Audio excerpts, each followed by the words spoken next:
عرب کے عام باشندے اسماعیل علیہ السلام کی دعوت و تبلیغ کے نتیجے میں دین ابراہیم کے پیروکار تھے، اس لیے صرف اللہ کی عبادت کرتے تھے اور توحید پر کاربند تھے۔ لیکن وقت گزرنے کے ساتھ ساتھ انہوں نے اللہ کے احکامات کو بھلا دیا، پھر بھی ان کے اندر توحید اور دین ابراہیمی کے کچھ آثار باقی رہے، کچھ شعائر پر وہ عمل پیرا رہے، یہاں تک کہ بنو خزاعہ کا سردار عمرو بن لوہی منظر عام پر آیا۔ اس کی نشو و نما نیکی، صدقہ و خیرات اور دینی باتوں سے گہری دلچسپی پر ہوئی تھی، اس لیے لوگوں نے اسے محبت کی نظر سے دیکھا، اسے بڑا عالم اور اللہ کا ولی سمجھ کر اس کی پیروی کی۔ پھر اس شخص نے ملک شام کا سفر کیا، اس نے دیکھا وہاں بتوں کی پوجا ہو رہی تھی، اس نے سمجھا یہ طریقہ بھی اچھا ہے اور برحق ہے، کیونکہ ملک شام پیغمبروں کی سرزمین تھی، آسمانی کتابیں وہاں نازل ہوئی تھیں۔ چنانچہ واپسی پر وہ وہاں سے اپنے ساتھ حبل بت بھی لے آیا اور اسے خانہ کعبہ کے اندر نصب کر دیا اور اہل مکہ کو اللہ کے ساتھ شرک کی دعوت دی۔ اہل مکہ نے اس پر لبیک کہا۔ اس کے بعد بہت جلد حجاز کے باشندے بھی شامل ہو گئے، وہ بھی ان کے نقش قدم پر چل پڑے۔ اس طرح عرب میں بت پرستی کا آغاز ہوا۔ حبل کے علاوہ عرب کے قدیم ترین بتوں میں سے ایک منات تھا۔ یہ بحر احمر کے ساحل پر قدید کے قریب مشلل میں نصب تھا۔ اس کے بعد طائف میں لات نامی بت وجود میں آیا، پھر وادی نخلا میں عزا کا بت نصب کیا گیا۔ یہ تینوں عرب کے سب سے بڑے بت تھے۔ اس کے بعد حجاز کے ہر خطے میں شرک کی کثرت اور بتوں کی بھرمار ہو گئی۔ کہا جاتا ہے کہ ایک جن عمرو بن لوہی کے تابع تھا، اس نے بتایا کہ قوم نوح کے بت یعنی ود، سوا، یغوث، یعوق اور نصر جدہ میں دفن ہیں۔ اس اطلاع پر عمرو بن لوہی جدہ گیا اور ان بتوں کو کھود نکالا، پھر ان کو تہامہ لایا، اور جب حج کا زمانہ آیا تو انہیں مختلف قبائل کے حوالے کیا۔ یہ قبائل ان بتوں کو اپنے اپنے علاقوں میں لے گئے۔ اس طرح ہر قبیلے میں پھر ہر گھر میں ایک ایک بت ہو گیا۔ اسی پر بس نہیں کی گئی، اس کے بعد مشرکین نے مسجد حرام کو بھی بتوں سے بھر دیا۔ چنانچہ جب مکہ فتح ہوا تو بیت اللہ اور اس کے گردا گرد 360 بت تھے، جن کو خود رسول اللہ صلی اللہ علیہ وسلم نے اپنے دست مبارک سے توڑا۔ آپ ہر ایک بت کو چھڑی سے ٹھوکر مارتے اور وہ گر جاتا۔ پھر آپ نے حکم دیا، ان تمام بتوں کو مسجد حرام سے باہر نکال دو۔ چنانچہ ان سارے بتوں کو مسجد حرام سے باہر نکال کر جلا دیا گیا۔ غرض شرک اور بت پرستی اہل جاہلیت کے دین کا سب سے بڑا مظہر بن چکی تھی، اور ان لوگوں کو یہ گھمنڈ بھی تھا کہ وہ سیدنا ابراہیم علیہ السلام کے دین پر ہیں۔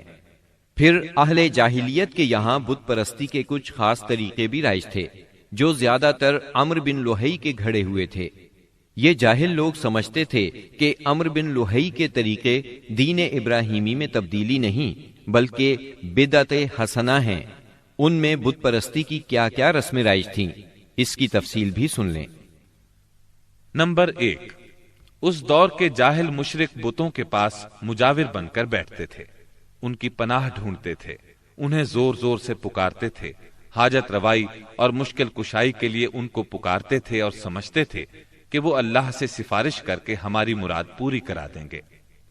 نمبر 2، وہ بتوں کا حج اور طواف کرتے تھے، ان کے سامنے عجز و نیاز سے پیش آتے تھے اور انہیں سجدہ کرتے تھے۔ نمبر 3، بتوں کے لیے نذرانے اور قربانیاں پیش کرتے اور قربانی کے ان جانوروں کو کبھی بتوں کے آستانوں پر لے جا کر ذبح کرتے تھے اور کبھی کسی اور جگہ ذبح کر لیتے تھے، مگر بتوں کے نام پر ذبح کرتے تھے۔ ذبح کی ان دونوں صورتوں کا ذکر اللہ تعالیٰ نے سورۃ المائدہ کی آیت نمبر 3 میں کیا ہے۔ وَمَا ذُبِحَ عَلَى النُّصُبِ، یعنی وہ جانور بھی حرام ہیں جو آستانوں پر ذبح کیے گئے ہوں۔ دوسری جگہ یعنی سورہ انعام کی آیت 121 میں فرماتے ہیں، وَلَا تَأْكُلُوا مِمَّا لَمْ يُذْكَرِ اسْمُ اللَّهِ عَلَيْهِ، یعنی اس جانور کا گوشت مت کھاؤ جس پر اللہ کا نام نہ لیا گیا ہو۔ نمبر 4، بتوں کا قرب حاصل کرنے کا ایک طریقہ یہ بھی تھا کہ مشرقین اپنی سمجھ کے مطابق اپنے کھانے پینے کی چیزوں اور اپنی کھیتی اور چوپائے کی پیداوار کا ایک حصہ بتوں کے لیے خاص کرتے تھے۔ اس سلسلے میں ان کا دلچسپ رواج یہ تھا کہ وہ اللہ کے لیے بھی اپنی کھیتی اور جانوروں کی پیداوار کا ایک حصہ خاص کرتے تھے۔ پھر مختلف اسباب کی بنا پر اللہ کا حصہ تو بتوں کی طرف منتقل کر سکتے تھے، لیکن بتوں کا حصہ کسی بھی حال میں اللہ کی طرف منتقل نہیں کر سکتے تھے۔ اس بری عادت کا تذکرہ بھی اللہ تعالی نے سورہ انعام کی آیت 136 میں کیا ہے۔ وَجَعَلُوا لِلَّهِ مِمَّا ذَرَأَ مِنَ الْحَرْثِ وَالْأَنْعَامِ نَصِيبًا فَقَالُوا هَذَا لِلَّهِ بِزَعْمِهِمْ وَهَذَا لِشُرَكَائِنَا فَمَا كَانَ لِشُرَكَائِهِمْ فَلَا يَصِلُ إِلَى اللَّهِ وَمَا كَانَ لِلَّهِ فَهُوَ يَصِلُ إِلَى شُرَكَائِهِمْ سَاءَ مَا يَحْكُمُونَ۔ اللہ نے جو کھیتی اور چوپائے پیدا کیے ہیں اس کا ایک حصہ انہوں نے اللہ کے لیے مقرر کیا، اور بزعم خود کہتے ہیں کہ یہ اللہ کے لیے ہے اور یہ ہمارے شرکاء کے لیے ہے۔ تو جو ان کے شرکاء کے لیے ہوتا ہے وہ تو اللہ کے لیے نہیں پہنچتا، مگر جو اللہ کے لیے ہوتا ہے وہ ان کے شرکاء تک پہنچ جاتا ہے۔ کتنا برا ہے وہ فیصلہ جو یہ لوگ کرتے ہیں۔ نمبر 5، بتوں کا قرب حاصل کرنے کا ایک طریقہ یہ بھی تھا کہ وہ مشرکین کھیتی اور چوپایوں میں مختلف قسم کی نظریں مانتے تھے۔ اللہ تعالی سورہ انعام کی آیت 138 میں فرماتے ہیں، وَقَالُوا هَذِهِ أَنْعَامٌ وَحَرْثٌ حِجْرٌ لَا يَطْعَمُهَا إِلَّا مَن نَّشَاءُ بِزَعْمِهِمْ وَأَنْعَامٌ حُرِّمَتْ ظُهُورُهَا وَأَنْعَامٌ لَا يَذْكُرُونَ اسْمَ اللَّهِ عَلَيْهَا افْتِرَاءً عَلَيْهِ۔ ان مشرکین نے اپنے خیال پر یہ بھی کیا کہ یہ چوپائے اور کھیتیاں ممنوع ہیں، انہیں وہی کھا سکتا ہے جسے ہم چاہیں، اور یہ وہ چوپائے ہیں جن کی پیٹھ حرام کی گئی ہے، یعنی نہ ان پر سواری کی جا سکتی ہے اور نہ سامان لادا جا سکتا ہے۔ اور کچھ چوپائے ایسے ہیں جن پر یہ لوگ اللہ پر افتراء کرتے ہوئے اللہ کا نام نہیں لیتے۔ یہ تھے ان کے عقائد۔ انہی جانوروں میں بحیرہ، صائبہ، وسیلہ اور حام تھے۔ سیرت نگار ابن اسحاق کہتے ہیں، بحیرہ صائبہ کی بچی کو کہا جاتا ہے، اور صائبہ اس اونٹنی کو کہا جاتا ہے جس سے پے در پے 10-12 مادہ بچے پیدا ہوں، درمیان میں کوئی نر نہ ہو۔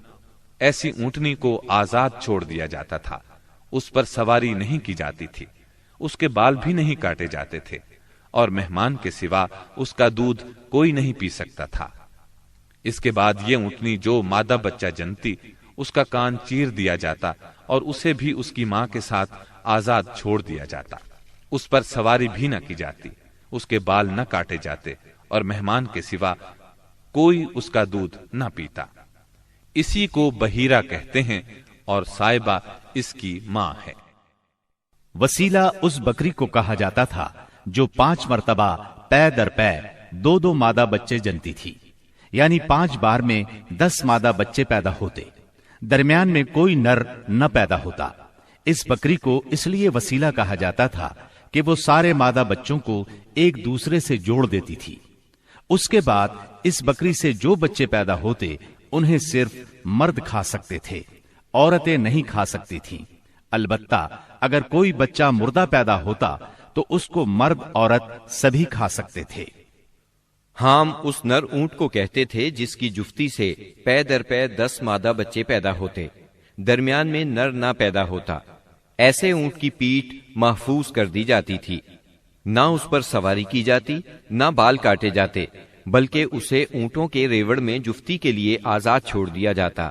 اس کے سوا اس سے کوئی اور فائدہ نہ اٹھایا جاتا۔ عرب اپنے بتوں کے ساتھ یہ سب کچھ اس عقیدے سے کرتے تھے کہ یہ بت انہیں اللہ کے قریب کر دیں گے اور اللہ کے حضور ان کی سفارش کر دیں گے۔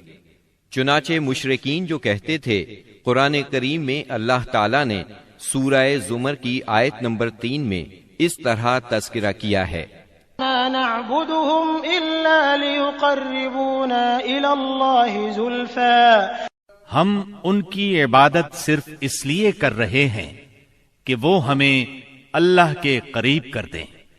اسی طرح قرآن کریم کی سورہ یونس آیت 18 میں یہ الفاظ آئے ہیں، وَيَعْبُدُونَ مِن دُونِ اللَّهِ مَا لَا يَضُرُّهُمْ وَلَا يَنفَعُهُمْ وَيَقُولُونَ هَؤُلَاءِ شُفَعَاؤُنَا عِندَ اللَّهِ، یہ مشرکین اللہ کے سوا ان کی عبادت کرتے ہیں جو انہیں نہ نفع پہنچا سکیں نہ نقصان، اور کہتے ہیں کہ یہ اللہ کے پاس ہمارے سفارشی ہیں۔ مشرکین عرب کاہنوں، عرافوں اور نجومیوں کی خبروں پر بھی ایمان رکھتے تھے۔ کاہن اسے کہتے ہیں جو آنے والے واقعات کی پیش گوئی کرے اور جو چھپے ہوئے رازوں کے جاننے کا دعویٰ کرے۔ نجومی اسے کہتے ہیں جو ستاروں پر غور کر کے ان کی رفتار اور اوقات کا حساب لگا کر پتہ لگاتا ہے کہ دنیا میں آئندہ کیا حالات و واقعات پیش آئیں گے۔ ان نجومیوں کی خبروں کو ماننا دراصل ستاروں پر ایمان لانا ہے۔ مشرکین میں بدشگونی کا بھی رواج تھا، اسے عربی میں طیارہ کہتے ہیں۔ اس کی صورت یہ تھی کہ مشرکین کسی چڑیا یا ہرن کے پاس جا کر اسے بھگاتے تھے۔ اگر وہ دائیں طرف بھاگتا تو اسے اچھا شگون خیال کرتے، کامیابی کی علامت خیال کرتے اور اپنا کام کر گزرتے۔ اگر وہ بائیں طرف بھاگتا تو اسے نحوست کی علامت سمجھ کر اپنے کام سے باز رہتے۔ اسی طرح اگر کوئی چڑیا یا جانور راستہ کاٹ دیتا تو اس کو منحوس خیال کرتے۔ اسی سے ملتی جلتی ایک حرکت یہ تھی کہ مشرکین خرگوش کے ٹخنے کی ہڈی لٹکاتے تھے اور بعض دنوں، بعض مہینوں، جانوروں، گھروں اور عورتوں کو منحوس سمجھتے تھے۔ آج کے دور میں بھی ایسی باتیں سننے میں آتی ہیں، کالی بلی راستہ کاٹ گئی، اللہ خیر کرے وغیرہ۔ قریش کی ایک بدعت یہ تھی کہ وہ کہتے تھے ہم سیدنا ابراہیم علیہ السلام کی اولاد ہیں، حرم کے پاسبان، بیت اللہ کے والی اور مکے کے باشندے ہیں۔ کوئی شخص ہمارا ہم مرتبہ نہیں اور نہ کسی کے حقوق ہمارے حقوق کے مساوی ہیں۔ اسی لیے یہ لوگ اپنا نام ہمس یعنی بہادر رکھتے تھے، لہذا ہمارے شایان شان نہیں کہ ہم حدود حرم سے باہر جائیں۔ چنانچہ حج کے دوران میں یہ لوگ عرفات نہیں جاتے تھے اور نہ وہاں سے افاضہ کرتے تھے، بلکہ مزدلفہ ہی میں ٹھہر کر وہیں سے افاضہ کر لیتے تھے۔ اللہ تعالیٰ نے اس بدعت کی اصلاح کرتے ہوئے سورہ بقرہ کی آیت 199 میں فرمایا، ثم افیضوا من حیث افاض الناس، یعنی تم لوگ بھی وہیں سے افاضہ کرو جہاں سے سارے لوگ افاضہ کرتے ہیں۔ ان کی ایک بدعت یہ بھی تھی کہ انہوں نے بیرون حرم کے باشندوں کو حکم دے رکھا تھا کہ وہ حرم میں آنے کے بعد پہلا طواف ہمس سے حاصل کیے ہوئے کپڑوں ہی میں کریں۔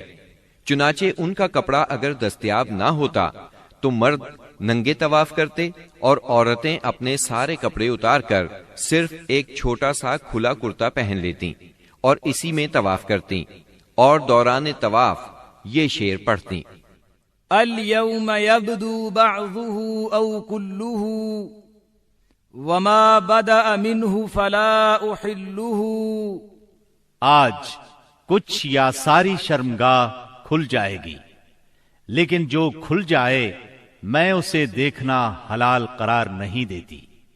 اللہ تعالیٰ نے ان خرافات کے خاتمے کے لیے سورہ آراف کی آیت نمبر 31 میں فرمایا، یا بنی آدم خذوا زینتکم عند کل مسجد، یعنی اے آدم کے بیٹو، ہر مسجد کے پاس اپنی زینت اختیار کرو۔ یہی دین یعنی شرک و بت پرستی اور توہمات و خرافات پر مبنی عقیدے والا دین عام اہل عرب کا دین تھا۔